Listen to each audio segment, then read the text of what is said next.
In this video, I want to talk about the 5 major mindset unlocks that locked in my transformation. Something that I want to do on this channel is get deeper into some of these topics that are really, really important to doing a transformation. And as much as I love Instagram, TikTok, those places, I'm realizing now as the algorithms change on those platforms, they really are for like the shortest kind of content. They're not for deep thought content, which is generally where I like to go. So I want to really take advantage of YouTube and take advantage of this platform here and dive deeper into some of these, because I know that you all have questions for me on these topics and questions for yourself and how to really conquer some of these things. Because doing a transformation, the result of it appears physically, but the actual work of it is all mental. The body follows. Wherever the mind goes, the body follows. So this will be a very much a recurring topic on this channel, are some of these deeper dives into the mindset topics.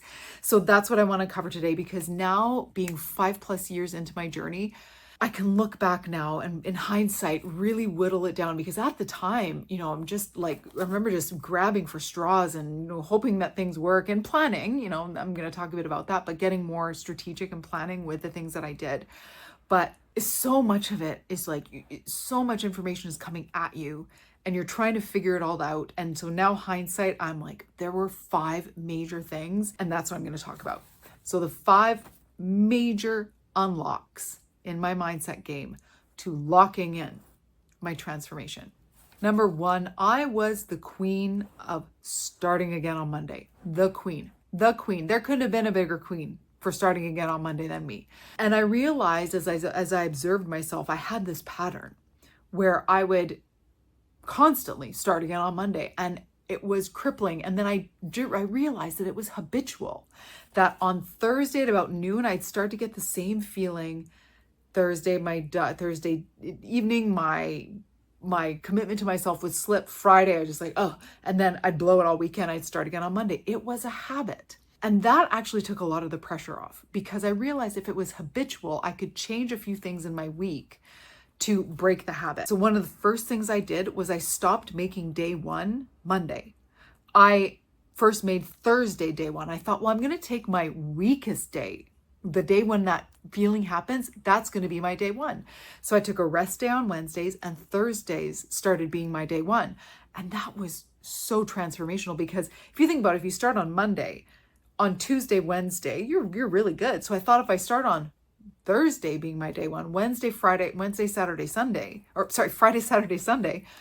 I'd probably be pretty good, because it forces you into, still planning your macros on the weekend and things like that. And that was a major, major unlock, huge unlock. So that's my advice to you. If you are the queen or king of starting again on Monday and you really want to break that habit, just break it. Make any other day of the week day 1. Number 2 in the 5 unlocks that locked in my transformation, dealing for once and for all with the all or nothing mindset. The all or nothing mindset is based around scarcity. It's based around fear. It's based around the fear of failure of ourselves, because all or nothing has the intensity of it has a purpose and a place. And if you're here, you're definitely an intelligent person. I tend to attract highly motivated, box checking, intelligent women, and that's a compliment. But sometimes we can go to the extreme so much that it starts to work against us. And I started realizing as I watched myself that it was really working against me in my transformation. So I had to really deal with that all or nothing thinking. And it appeared in a couple different ways. In that, definitely, like I talked about in point number 1, the starting again on Monday, I was either all in or all out, and weekends were usually all out. And it showed up in my labeling of foods as good or bad. Either a food was good or it was bad. There was no middle ground. And it showed up in the way that I approached my workouts. And I would burn out because I was doing intense cardio, burpees, style CrossFit workouts, and all these things that would just burn me out. And I burnt myself out mentally, physically, all the things. I remember asking myself, like, how does this end, Caroline? How does this ever end or feel better? And then when I realized that there was no other way for it to feel better other than myself.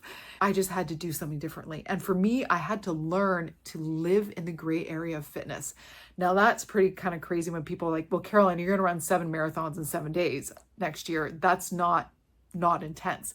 Yes, but within it, I have a ton of flexibility. And also I have set up very strict parameters for myself to not do intense workouts all the time. I don't restrict foods, things like that. So the all or nothing mindset, here's what I discovered about it. You're going to want to write this down.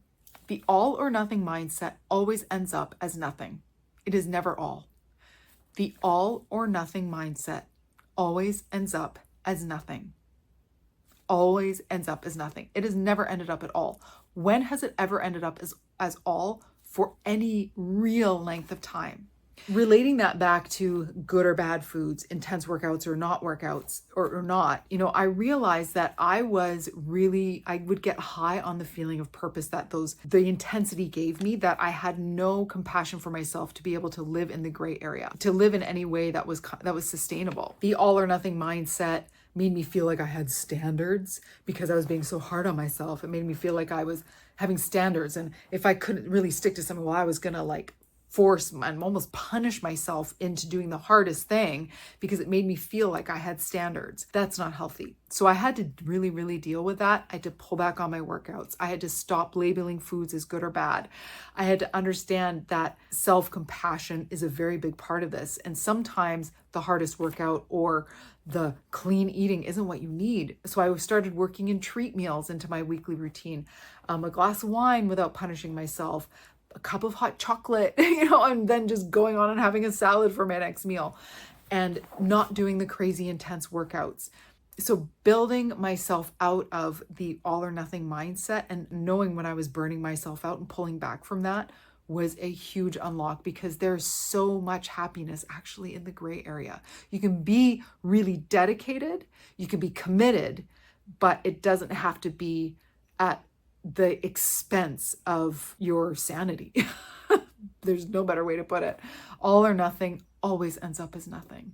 Number 3 of the 5 unlocks that helped me lock in my transformation, getting strategic. Again, if you're here, I know you are a smart woman. And one of the things that we're actually really good at is using logic and thinking our way through things. And that's why a very big part of this journey is so frustrating when we don't get it, because we are used to being very smart at a lot of things. And when we can't get macros or get ourselves into a rhythm, when we can't be consistent, we blame ourselves when actually we are kind of at mental max capacity. So one of the things that helped me with getting out of my head about it was to stop hoping and wishing, and I applied my intelligence and my logic to planning my fitness endeavors. So I started adding my grocery shopping, my meal prepping, my workouts, my daily walks, my treat meals, those things. I planned them in as appointments. Now my workouts, often I'll do them really, really early in the morning, 5 a.m. So I don't have to put them in as an appointment, but seeing them in my calendar reinforced that I had a plan. It was important to me. And for things like my grocery shopping, meal prep, and daily walks and things like that, sometimes they have to get moved, but they never get deleted. Just like we have our responsibilities at work and in our jobs and our families, and sometimes things have to get moved, but they generally, if it's a really important business strategy meeting, it gets moved, but it doesn't get deleted. We actually have to approach our fitness the same way, because it is that valuable. We are worth having the time and attention. And as we get sort of more in the routine of planning those things, put it in your calendar, hit it as a recurring event. It's in your calendar so it can get moved. That was a very big unlock in releasing mental tension around the hoping and wishing and how long, could I white knuckle my current all or nothing state I alluded to in point number 2, because getting strategic, using my brain, using my logic, using my planning, my understanding of planning and using a calendar, that was huge. Because I didn't have to think about things nearly as much. I still had to pay attention to doing the thing, checking the boxes every day, but the big things were in my calendar. So number 1, again, it reinforced to me seeing it visually as a priority. And number 2, when you plan something, you can't fail. That's what I realized too. I'm like, if I plan these things and I do them, my success is inevitable. And if you're a logically thinking woman, which I know you are, if you're here, think about it. If it's in your calendar, you do it, it's inevitable. Success is inevitable. So that was, I remember realizing that and being like, wow, that took me a long time to get that one, but I'm very glad I did. Point number 4 in the 5 mindset unlocks that locked in my transformation, realizing that success on this journey is not you're one way one day and then you're different the next. Now, before and after photos, I love them, but there's a reason why I called my fitness app Beyond Before and After, because there is so much beyond it. There is a life and so much for you that is so far beyond those before and after photos. I love them for marketing, for being inspiring. Like, I think they're incredible, but you're not one way one day and then waking up different the next day. Transformation, true deep transformation, is linking small successes together. And you link enough of those together that eventually you have one really successful day. Not perfect, maybe you linked a whole bunch of them together in the morning and then crap, you forgot your lunch and you had to kind of grab something. It wasn't anything great at the cafeteria. And so okay, maybe that was a little break, but you linked 3 or 4 more in the afternoon and evening. That's a pretty successful day. That's the definition of consistency. Because if you link up enough of them in the morning and enough successes in the afternoon, that was a good day. And then you can do that the next day. And then the next day. And eventually you've got millions of these good decisions linked together. And then that adds up to hundreds of good days. And that for me was a huge unlock, because when I boiled the transformation down to those tiny moments, I'm like, I've got way more control over this than I think. I have so much more of this within my control. And yes, there are going to be moments when things happen and that are out of my control. But if I've connected these teeny tiny things that are within my control, I can do that over and over. That's totally up to me. That is so empowering.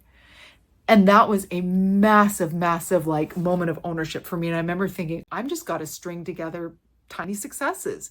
This isn't a reflection of my worth or my intelligence or my value, the fact that I can't get things. I'm not getting them because I'm not looking at it right.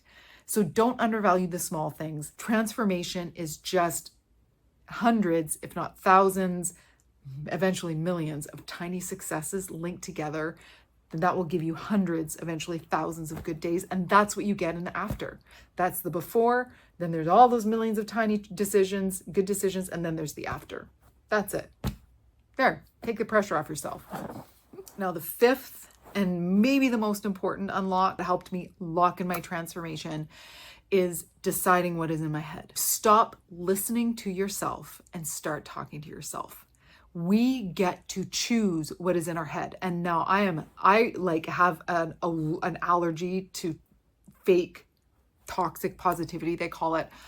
I don't know about if that's the right term, toxic positivity, but we cannot always be positive, but we can always be constructive, always. And sometimes we let that mindset, that thing that goes on in our brain, just go. That is an accumulation of voices that we have embedded as our own over years, things that people have said to us, judgments that people have made about us, things that we take on when we want affirmations from someone and we don't get it and we hear the painful thing and we take that on as our own. That's that voice in your head. We have to stop listening to it, pause, breathe, and insert ourselves. When I started doing this, I actually didn't even know where those voices ended and I began. I didn't know who I was when I was not reflecting off of those voices telling me who I was. But when I learned that I could stop talking to myself and stop listening to myself and start talking to myself, that was huge, because I can do that at any moment. Because there are days, actually, even today as I'm recording this, I don't know when you're going to be watching it, but I almost threw up. I felt so panicked about the amount of work that I had to do today. And I stopped and I took a moment and I just said a little prayer. And I was like, Caroline, you can do this. All you have to do is one thing. One thing. I felt so overwhelmed today, but I stopped. And there was this voice going on in my head. Why are you even doing this? No one wants to hear from you. This is so ridiculous. All these things you're doing, none of it matters. You don't matter. Even saying it out loud now, I'm like, what? But I just had to stop. And I'm so grateful now that I have this habit. I just stopped and I took a breath. I said a little prayer. And then I started talking to myself. Just do one more thing. You don't have to do it all. You just have to do one thing. simplify. What is the one thing you need to do next? And I felt so much better. And if I had let those voices run amok, I would have been crying. I would have like thrown my computer across the room or whatever. But I was able to have a constructive day. I still did not feel positive. I did not feel positive, but I was constructive. So that's why we can be constructive and feel like crap, but do the thing anyway, because we are choosing what is in our head. We can even go so far, I tend to have a lot of anxiety in the mornings, but then I start talking to myself and saying, I'm going to look for reasons why I'm going to make this a great day. I'm just going to decide to make a great day. Sometimes, because I know that that is a constructive thing to say, because it snaps me out of my anxious feeling. And it's like, oh my gosh, I have so many blessings around me. I have so many great things to look forward to. That's the principle of stop listening to yourself, start talking to yourself, because you get to decide. You get to decide what's in here. And when you do, you can have it be anything you want. You don't have to listen to those voices. So in wrap up, I hope this was helpful in some way. Take what you want, leave the rest. If there's any strategies that you have, please leave them in the comments. I would love to know, because I'm still learning. If there's anything on this topic you want me to talk more about, please put them in the comments. I feel very passionate about this work and helping other people know. Sorry, I get like emotional when I talk about this.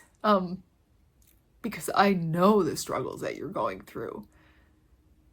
And I really feel like it's part of my job to let other people know there's actually nothing wrong with you. You have to take ownership over some things. You have to control what's in here. You have to start thinking really smartly. We have to work to get out of the all or nothing mindset. So it's not going to come easy. There's nothing easy about this. But I just want you to know that there is nothing wrong with you.